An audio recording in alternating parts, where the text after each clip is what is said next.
the set screws and it's ready to go. You want a spacing of just over 1 inch, maybe 1 1/16 inches. The other thing is the angle that we want to cut. The initial one, we want to cut at an angle of 19.5 degrees. And the reason for that is our stock is 7/8 inch thick. As I say, that's the preferred thickness that I like.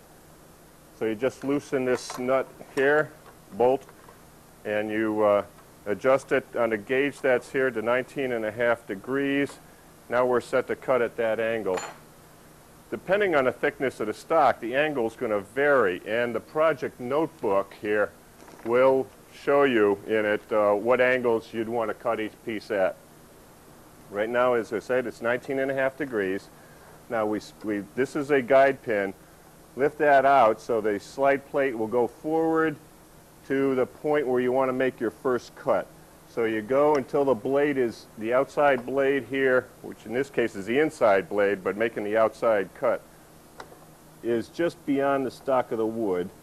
You find the next opening for the guide pin on the index plate to fit into. You tighten up and you're ready to make your cut. Turn on the machine. A lot of people start counterclockwise with the right blade cutting into the wood and then finish up from the left side. I like to do it in a reverse order. I like to go clockwise, start from the left side, and cut these blades. There's 2 of them, so that you cut halfway into the wood from each side, so the finished cut is made in the middle.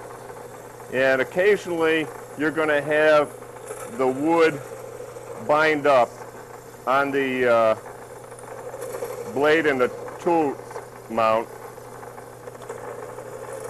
You want to make sure that stays free, or else you're going to get burn marks in your stock. So as I finish the one cut, now as I come through on the other side, the left blade automatically will back out.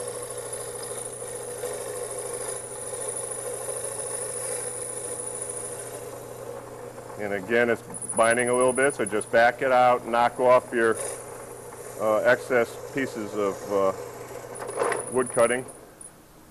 Piece falls off harmlessly. You've got a completed cut. Center your blades right away. Loosen the tightening nut and back off. Pick out the guide pin, back it up, remove your excess stock here. You've got now, this is going to be the base of the vase we're going to make. I'm not going to cut any rings. All I did is take that from an octagonal piece, and now I've got a round piece with a proper angle. Here's your reference line, your double mark. What you want to do now is take it from that double mark and draw a vertical line like that. Because so you're going to be viewing a vase from the outside. You'll know those reference lines are important. Next piece we're going to cut is going to be a vertical ring set on this. To do that, it's important to take this piece of stock, mount it on here. In fact, get a half-inch dowel and trace along the outside of the piece you just cut. Trace a circle.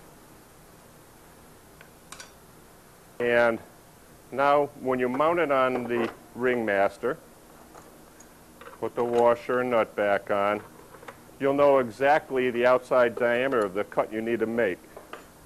So we're going to change this right now, move this to a 90-degree cut, tighten it back up.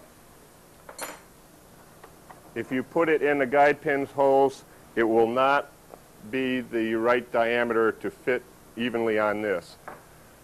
But with the circle we just described, we can now see where we need to make that depth of cut. So we just kind of align this up to it, tighten. So we don't even need the guide pin, index pin for that. We know exactly where we're going to make that cut. So now that we've got it set in the vertical, we just do the same operation. Cut from the left.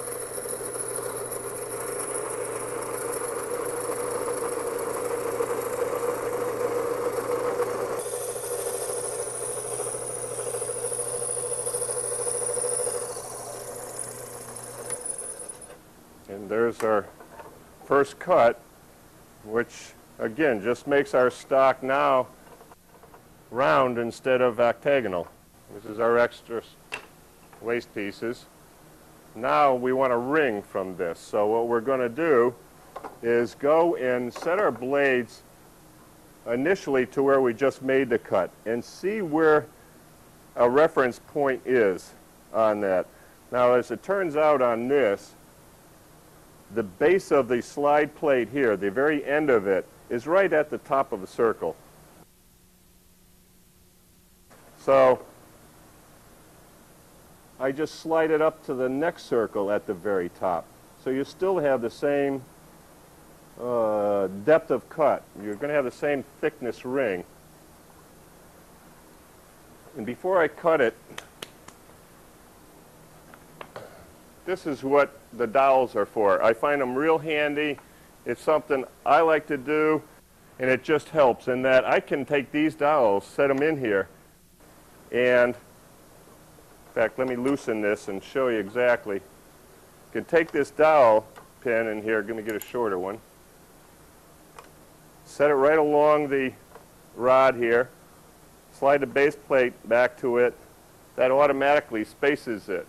So now we can go ahead and make our next cut, which will separate our vertical ring.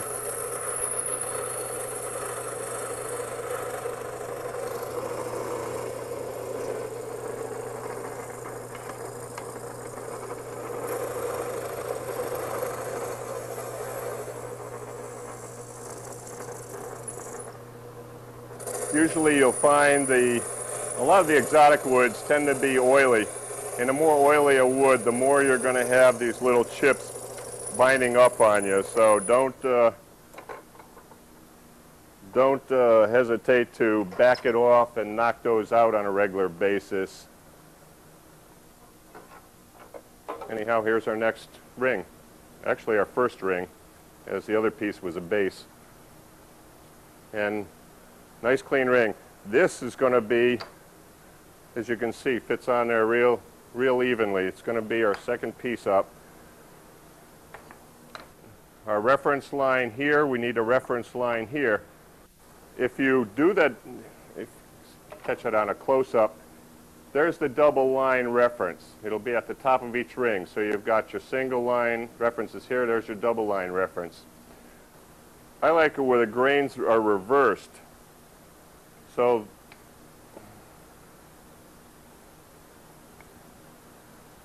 like that. So your grain's going this way and then this way. So you have kind of a zigzag, interwoven type of effect when you get done.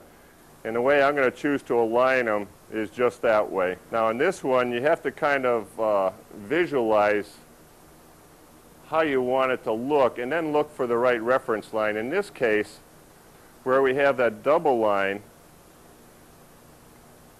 if I use that double line, I won't have the right effect. So what I want to do is use one of the other three single line ones as a reference. And there I have the crisscross, so I'm going to use this single line right here and draw my reference line. Now I got a nice zigzag effect. And then to know which side was up, I draw an arrow.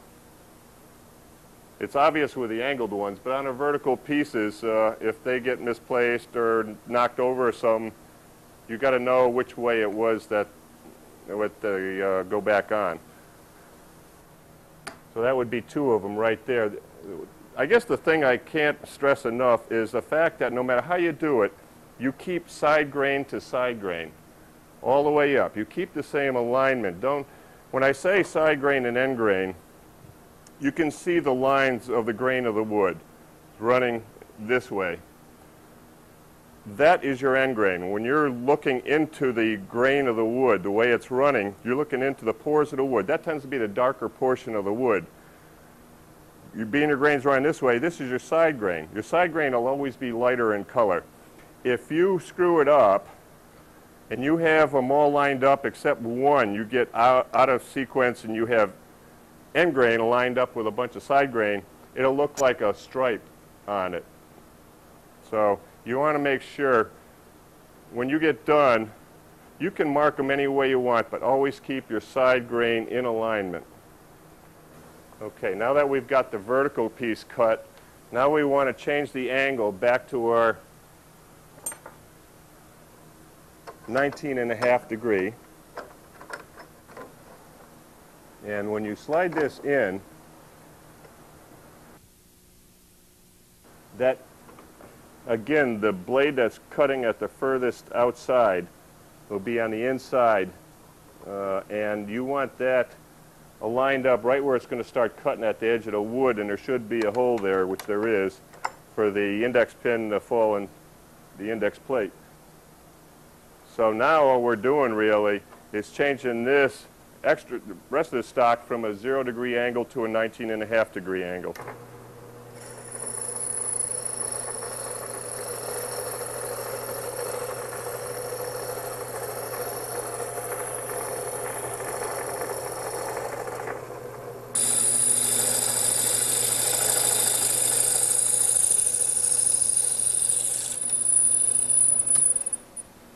Okay, so this piece is just waste, so you loosen it up, lift up the index pin.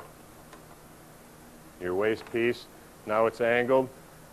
Now you get rid of your extra wood chips again, and you get this piece up for your next cut.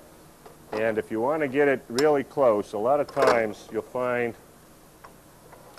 to make this cut,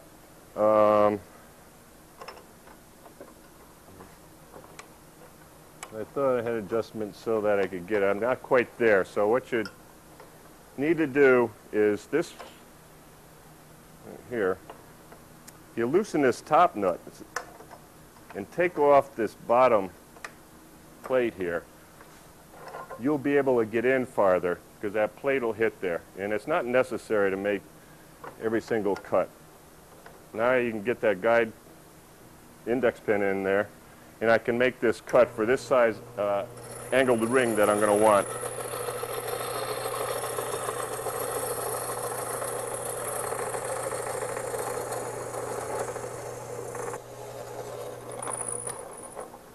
Let that fall off to the side, center your blades.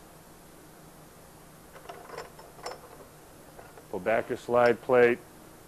Now this ring here is going to be for the very top of the vase, so we're going to put that aside for a second. We're on to our third block. Again, keeping the lines to the outside, mount it on, the washer and the nut on.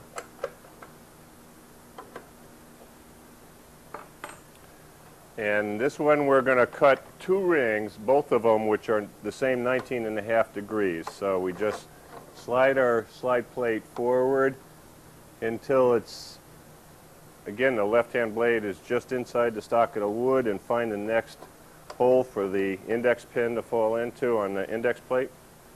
Tighten it, and we're ready to start our cuts again. Turn the machine on.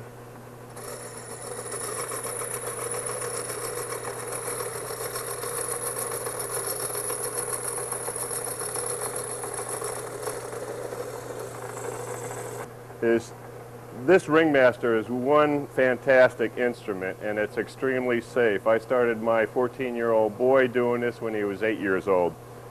If there's any cause for caution, it's at this first stage where you've got a new piece of stock on there that's of the octagonal shape that you're cutting that first section off. Sometimes if there's a check in the wood, or if you're cutting too close to the edge where you don't have that thick a stock you're removing, it can break on you. And that's why it's nice to have this plexiglass shield. If you want to be extra careful, you could use safety goggles. I've never found it necessary, although one thing you want to be careful of is not to have people standing directly opposite you when you do this, because there is a chance when you finish this cut for a piece, if it does break free, to fly